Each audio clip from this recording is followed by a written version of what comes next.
العليم من الشيطان اللعين الرجيم. بسم الله الرحمن الرحيم.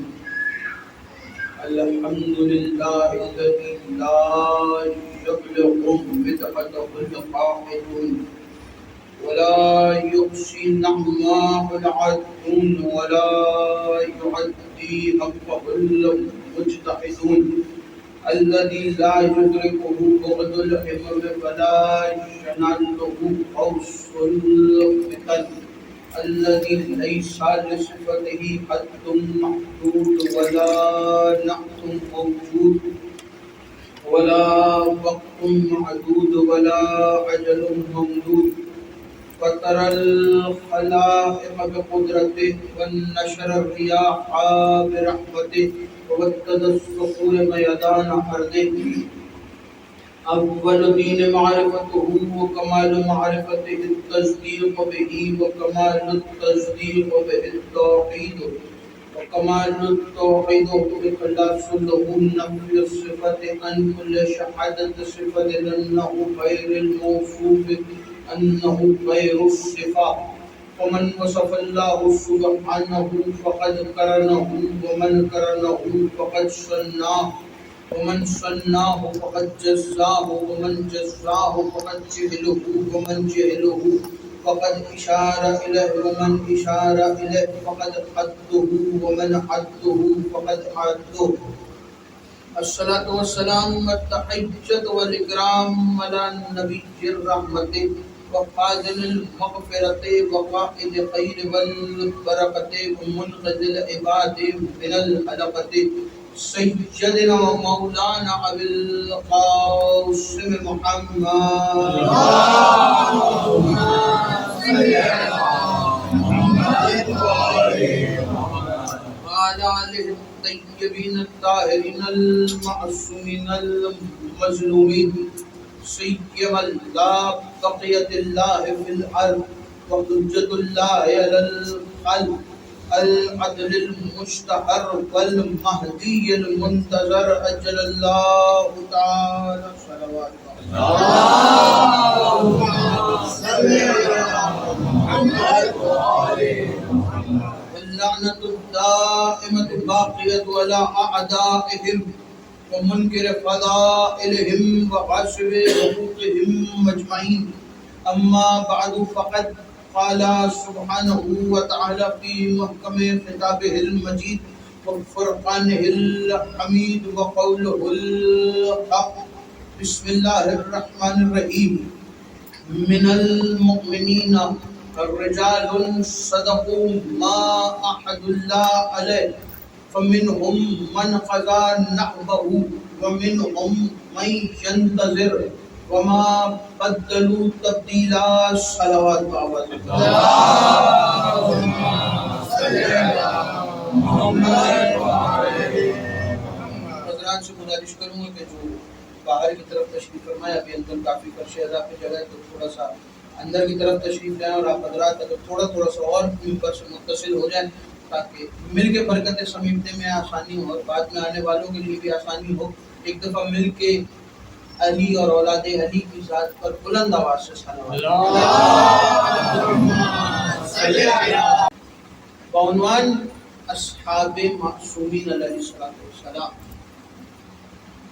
کل کی گفتگو میں جو حضرات ساتھ تھے ان کو یاد ہوگا کہ کل کن اصحاب پہ گفتگو ہوئی تھی. اگر ذرا سا میرا ساتھ دیں تو میں بات کو مزید آگے بڑھانا چاہ رہا ہوں. ارشاد ہو رہا ہے من المؤمنین رجال صدقوا ما عاهدوا اللہ علیہ. مومنین میں سے کچھ مرد کچھ رجال ایسے ہیں کہ جنہوں نے خدا سے کیا ہوا اپنا عہد اپنا وعدہ سچا کر دکھایا. لفظ استعمال ہوا ہے رجال کا. رجال نکلا ہے رجل سے. رجل کہتے ہیں مرد کو. قرآن کے اندر اگر آپ قرآن کو کھولیں تو توجہ مکمل طور پہ میری طرف رکھیے گا. اگر آپ قرآن کھولیں اور تلاوت قرآن پاک کرنا شروع کریں تو قرآن کے اندر آپ کو مرد اور عورت کے لیے الگ الگ الفاظ ملے. کسی مقام پہ خدا نے مرد کو مرءن کہا اور عورت کو زوج کہا. کسی مقام پہ خدا نے مرد کو ذکرہ کہا اور عورت کو انثیٰ کہا. یہ وہ مقام ہے جہاں خدا عام لوگوں سے گفتگو کر رہا ہے. اگر کسی عام لوگوں میں سے کسی عام لوگوں سے خطاب کر رہا ہے خدا، تو کہیں خدا نے کہا مرءن، اے مردو، ذکرن، اے مردو. لیکن اگر کہیں خاص مرد یا کسی خاص مردوں کی بات کرنی ہو تب خدا کہتا ہے رجل یا رجال. اور اس سے بڑی دلیل میرے پاس نہیں ہے.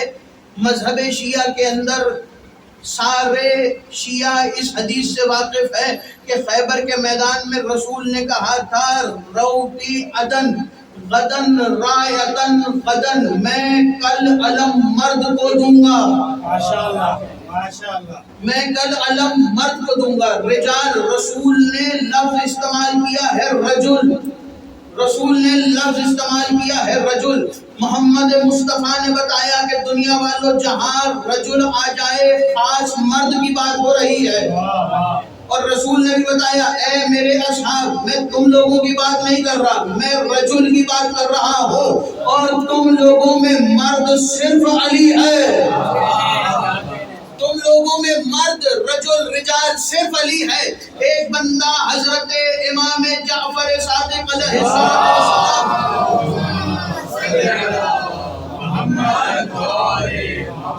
میرے آقا میرے مولا کی بارگاہ میں حاضر ہوا اور کہنے لگا کہ یبنا رسول اللہ، رسول خدا نے خیبر کے میدان میں کہا کل علم مرد کو دوں گا.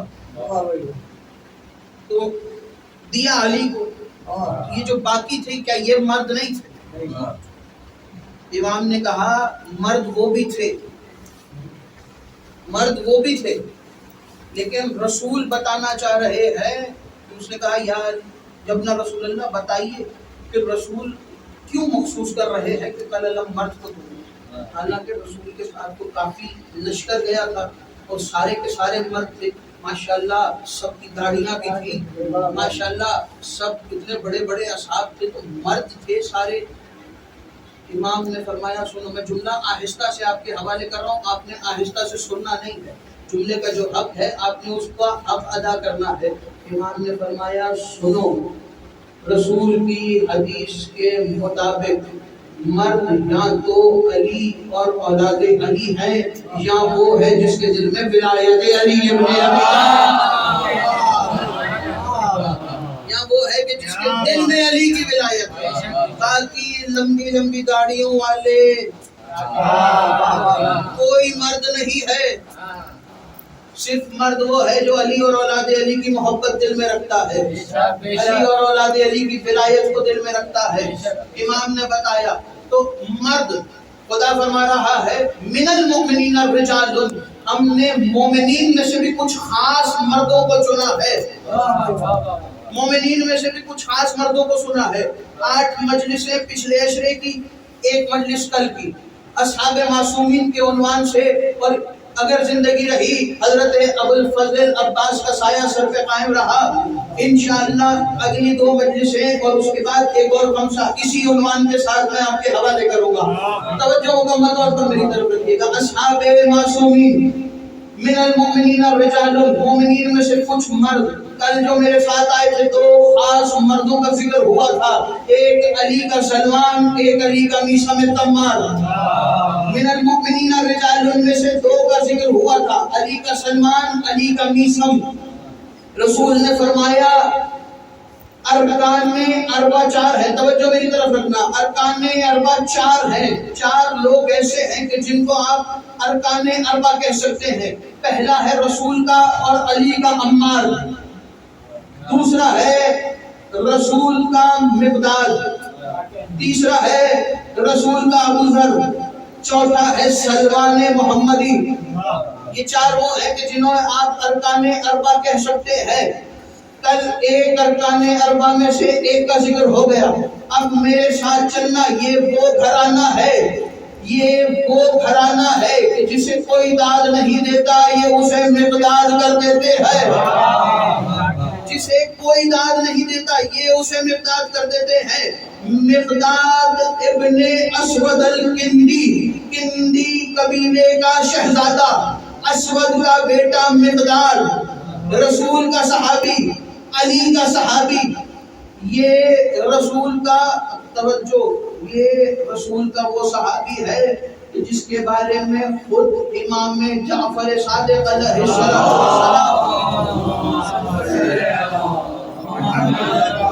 امام نے فرمایا کہ مقداد عام ہستی نہیں ہے. امام کی بارگاہ میں ابا سلط بھی بیٹھا ہے، امام کی بارگاہ میں مولا کے دوسرے اصحاب اور شاگردان بھی بیٹھے، اور امام صادق کیوں نہ ان کے شاگرد ہوں. جو وہ امام ہے جو ایک وقت میں 4,000 لوگوں کو تعلیم دے رہا ہے، یہ عام ہستی تو نہیں ہے. امام کی بارگاہ میں مولا کے شاگرد بھی ہے، مولا کے اصحاب بھی ہیں. انہی اصحاب میں مولا کا صحابی ہے ابا سلط. ابا سلط سامنے بیٹھا تھا. ابا سلط نے کہا ابن رسول اللہ، آپ ہمیں اصحاب رسول کی تعریف میں کچھ بیان کریں. یا رسول اللہ ہمیں توجہ، یا رسول اللہ ہمیں اصحاب رسول کی تعریف میں کچھ بیان کریں. رسول کے بیٹے سے زیادہ اصحاب رسول کو کون بہتر جان سکتا ہے؟ یہ رسول کا بیٹا ہے، رسول کا نواسا ہے، رسول کی اولاد ہے. امام صادق نے فرمایا سنو، میں تمہیں رسول کے اصحاب میں سے ایک ایسا صحابی کا ذکر کر رہا ہوں کہ جس کے بارے میں یہ حدیث ہے. امام صادق فرما رہے ہیں مقداد میرے نانا کی توجہ، مقداد میرے نانا کی امت میں بالکل ایسے ہے جیسے قرآن میں الف. مقداد میرے نانا کی امت میں بالکل ایسے ہے جیسے الف. الف نہ ہو دوسرے الفاظ نہیں بنتے. الف سیدھا لمبی سیدھی کھڑی لکیر الف، کسی کو لٹا دے تو با تا دوسرے الفاظ، کسی کو گھما دے تو نون بن جاتا ہے. مقداد کی حیثیت امت مصطفیٰ میں ایسی ہے جیسے قرآن میں الف. مقداد کی حیثیت ہے الف کی. منبر کوفہ پہ امیر المومنین نے اپنے سینہ ابیض پہ ہاتھ مارتے ہوئے فرمایا تھا اے کوفے والو انا نقطہ تو تحت الباء، میں با کے نیچے کا نقطہ ہوں. نقطہ نہ ہو الف نہیں بنتا، نقطہ نہ ہو الف نہیں بنتا، الف نہ ہو باقی الفاظ نہیں بنتے، الف نہ ہو باقی الفاظ نہیں بنتے. اگر علی نہ ہوتے تو مقداد نہ ہوتے، اگر علی نہ ہوتے تو مقداد کی یہ حیثیت نہ ہوتی. یہ حیثیت مقداد کو کیوں ملی؟ یہ اس لیے ملی کہ علی اور اولاد علی کی محبت تھی. امام صادق نے فرمایا مقداد عام ہستی نہیں ہے. سننا، مقداد عام ہستی نہیں ہے. مقداد کو جب خلق کیا گیا تو مقداد کے گوشت اور خون کو علی کی محبت اور علی کی ولایت سے خلق کیا گیا. مقداد کے گوشت اور خون کو علی کی محبت اور علی کی ولایت سے خلق کیا گیا ہے. مقداد یہ رسول کا وہ پہلا صحابی ہے کہ جس نے جنگوں میں گھوڑے پہ سوار ہو کے جنگ لڑنے کی رسم ڈالی ہے. سب سے پہلے جو میدان میں جتنی جنگیں ہوئی ہیں ساری جنگوں میں سب سے پہلے اگر کوئی گھوڑے پہ سوار ہو کے میدان میں گیا ہے تو وہ رسول کا صحابی مقداد ہے. جناب مقداد گھوڑے پہ سوار ہو کے گئے. جنگ بدر سب سے پہلا صحابی ہے جو گھوڑے پہ سب سے پہلی جنگ میں سوار ہو کے گیا. گھوڑا مقداد کا، گھوڑے کا نام ہے سجیہ. مقداد کے لوگوں کو آج تک علی کا دلدل سمجھ میں نہیں آیا. ہمارے پاس علی کے اصحاب کے گھوڑوں کے فضائل ہے. مقداد کے گھوڑے کا نام ہے سجیہ. سجیہ اس کو کہتے ہیں جو ماہر تیراک ہو. سجیہ کہتے ہیں ماہر تیراک کو. مقداد جب اپنے گھوڑے پہ بیٹھ کے لشکر کے بیچ میں جاتے تھے تو لوگ کہتے تھے یوں لگتا ہے مقداد کا گھوڑا لشکر کے بیچ میں تیراکی کر رہا ہے. مقداد کا گھوڑا لشکر کے بیچ میں تیراکی کر رہا ہے. مقداد کے گھوڑے کا نام ہے سجیہ. علی کے گھوڑے کا نام ہے دلدل. عباس کے گھوڑے کا نام ہے اشہل. اکبر کے گھوڑے کا نام ہے عقاب، حسین کے گھوڑے کا نام ہے مرتجز جسے ذوالجناح بھی کہتے ہیں، قاسم کے گھوڑے کا نام ہے میمون، رسول کے گھوڑے کا نام ہے براق۔ ہمارے پاس ہمارے جن کو ہم مانتے ہیں ان کے گھوڑوں کے شجرے بھی موجود ہیں، ان کے گھوڑوں کے نام بھی موجود ہیں۔ ہم جن کو چاہتے ہیں ان کے گھوڑوں کے نام اور شجرے سب موجود ہے۔ جناب مقداد نام ہے سجیہ گھوڑے کا، جناب مقداد۔ اور ایک اور بات سن لیجئے گا، رسول نے اپنی زندگی میں کچھ لوگوں کو علم بردار بنایا ہے، اپنی زندگی میں رسول نے کچھ لوگوں کو علمدار بنایا ہے۔ پہلے ہیں جناب جعفر طیار، دوسرے ہیں حیدر کرار، تیسرے ہیں مقداد ابن اسود الکندی۔ جعفر طیار، حیدر کرار، یہ دو تو ابو طالب کے بیٹے ہیں۔ اب مجھ سے سوال کرو کہ مقداد علمدار کب بنا؟ مقداد علمدار کب بنا؟ توجہ میری طرف رکھنا۔ جیسے کل سلمان سے مولا کے دوسرے صحابی پہ آیا تھا، ویسے ہی اچانک سے میں آ جاؤں گا اور تمہیں خبر بھی نہیں ہوگی۔ مقداد، رسول نے مقداد کو قریب بلایا، مقداد اب جو جنگ لڑنی ہے اس میں تم لشکر کے سپہ سالار بھی ہو اور لشکر کے علمدار بھی ہو۔ مقداد، تم لشکر کے علمدار بھی ہو، لشکر کے سپہ سالار بھی ہو۔ جنگ اور غزوہ فرق ہے، غزوہ وہ ہے جس میں رسول جائیں، جنگ وہ ہے جس میں رسول نہ جائیں۔ لیکن رسول کی زندگی میں اگر کوئی جنگ ایسی ہے جس میں رسول نہیں گئے لیکن رسول کی جگہ علی گئے ہیں تو اسے بھی غزوہ کہا گیا ہے۔ اور کیوں نہ اسے غزوہ کہا جائے، خود رسول کہہ رہے ہیں یا علی میں اور آپ ایک ہی نور کے دو حصے ہیں، یا علی میں اور آپ ایک ہی نور کے دو حصے ہیں۔ تو رسول کی زندگی میں جس جنگ میں علی گئے اس جنگ کو بھی غزوہ کہا گیا ہے، جس جنگ میں رسول خود گئے اسے بھی غزوہ کہا گیا ہے۔ یہ ہے غزوہ قعبہ، جنگ قعبہ، قعبہ کی بستی ہے۔ اس بستی میں رسول کا ایک چاہنے والا رہتا ہے، رسول کا ایک صحابی رہتا ہے۔ رسول نے کہا مقداد میرے قریب آؤ، تم نے لشکر لے کے جانا ہے۔ اس بستی میں کچھ ڈاکو ہیں، انہوں نے میرے چاہنے والے، جو میرا چاہنے والا ہے وہ مجھ سے محبت رکھتا ہے، میرے علی سے محبت رکھتا ہے، علی کی اولاد سے محبت رکھتا ہے، علی کی زوجہ سے محبت رکھتا ہے، وہ عام ہستی نہیں ہے۔ اے مقداد، وہ وہاں پہ میرے کام کی وجہ سے رکا ہوا ہے۔ مقداد، وہاں پہ میں نے اسے اپنی اونٹنیوں کی حفاظت میں رکھا ہوا ہے، وہ میری توجہ میری طرف رکھنا، میری اونٹنیوں کی حفاظت کر رہا ہے۔ مقداد، تم نے قعبہ کی بستی پہ جا کے اس کے گھر کی حفاظت کرنی ہے، اس لیے کہ اس نے میری اونٹنیوں کی حفاظت کتنے اچھے سے کی ہے کہ ڈاکوؤں نے اس کے گھر پہ حملہ کیا، اس نے میری اونٹنیوں کو بچا لیا، اپنے بیٹے کو قربان کر دیا۔ مقداد، تم نے جا کے اس کے بیٹے کے قتل کا بدلہ بھی لینا ہے اور اس کو لے کے میرے پاس بھی آنا ہے اور ڈاکوؤں کو مارنا بھی ہے۔ مقداد لشکر لے کے چل رہے ہیں۔ مقداد آگے ہے، مقداد کے ہاتھ میں علم بھی ہے، مقداد علمدار بھی ہے، مقداد سپہ سالار بھی ہے۔ مقداد چلے، قعبہ کے میدان میں پہنچے، قعبہ کی بستی میں پہنچے۔ رسول کا جو صحابی ہے نام ہے اس کا ابو ذر غفاری۔ ابو ذر غفاری عام ہستی نہیں ہے، یہ وہ ہے کہ جو رسول کی اونٹنیوں کی حفاظت کرتے کرتے اس نے بیٹے کی جان گنوا دی، لیکن رسول کے جانوروں پہ اس نے خراش بھی آنے نہیں دی۔ مقداد گئے، مقداد نے وہاں پہ 40 ڈاکوؤں کو مارا۔ ڈاکوؤں کو مارنے کے بعد ڈاکوؤں کے سردار کو گرفتار کیا، ساتھ میں ابو ذر کو لیا۔ ابو ذر کو لے کے جناب مقداد واپس مدینے آئے۔ مدینے آ کے ڈاکوؤں کے سردار کو رسول کے قدموں میں ڈالا، ڈاکوؤں کا سردار رسول کے قدموں میں ہے۔ ابو ذر رسول کے سینے سے لگے ہوئے ہے، کہا ابو ذر تمہارا شکریہ پورے مدینے میں پھیل گیا، کتنا وفادار ہے ابو ذر، کتنا وفادار ہے ابو ذر، کتنا وفادار ہے ابو ذر، اس لیے کہ اس نے بیٹے کو گنوا دیا لیکن رسول کے جانوروں میں آنچ بھی آنے نہیں دی،